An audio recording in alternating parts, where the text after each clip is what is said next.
आमू गेले होते आज शेतकरी दादाच्या मयामध्ये. त्या शेतकरी दादाचा माल लय सुपर हिट होता भाऊ, पण मी ना आधी ब्लॉगने काढला होता. मग काय एक सीन घेतला भाऊसाठी आणि ह्या दुसऱ्या रोजचा ब्लॉग चाटा मारे गँगच्या माणसाला मी भनक लाग गेली. म्हणजेच काय मी घरी होता आज, म्हणे तू जेवण करलं की नाही. म्हणलं मी काही जेवण केलं नाही. म्हणे आमू येता म्हणे डब्बे किसन उचलला डब्बाना आले बॉम्ब टाकायच्या घरी म्हणे जेवण करायला. मग काय रे भाऊ फिरवला ना आपल्याकडे कॅमेरा. आता मी लाईव्हवर आला होता भाऊ, लाईव्हवर पैसे डायरेक्ट मा घरी. मग काय बसले ना तिघी जण जेवण करायला मस्त. या तर पा त्याच्या धुंदीमध्ये जेवण करत होता आणि भासाले दिवशी गेला मी ब्लॉग करताना. भासा पा कशी स्माईल करत होता आता मस्त निवांतपणे जेवण केलं ना. मग काय म्हणलं वाड्यात जाऊ. वाड्यामध्ये जायच्या पहिले म्हणे तू पुढे चाल ना आमू त्या मागे. मस्तपणे म्हणलं रेडी व्हायचं. मला जाणं होतं सावधा. त्यांना काही सांगलं नाही मी ना. रोशनच्या गाडीवर 100च्या स्पीडनं वाड्यातून निघाले ना. गावात गेल्यावर काय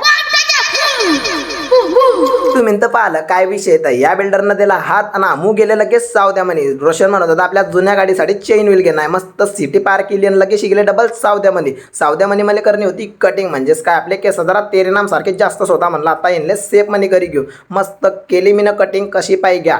एकोडे ते कोडे केस व्हायच्या बदले शिदे झाले ते. मग काय म्हणे चालणार भाऊ ते चेन व्हील आलाय ते घी टाकू. चेन व्हील घेतला मस्त स्माईल करत होता तो बी. फटकन दिशा आमचं काम झालं ना. 100च्या स्पीडनं घरी जायसाठी. मग काय फिरायला आपल्याकडे कॅमेरा. म्हणलं आता मग केस पाहिजे घेतो. इकडे तिकडे नाही होत आहे ना. म्हणजे तेरे नाम सारखे. जर तुम्हाला माझे ब्लॉग आवडत असतील तर तुम्ही मला फॉलो करी घ्या. कसं बॉम्ब टाक्या.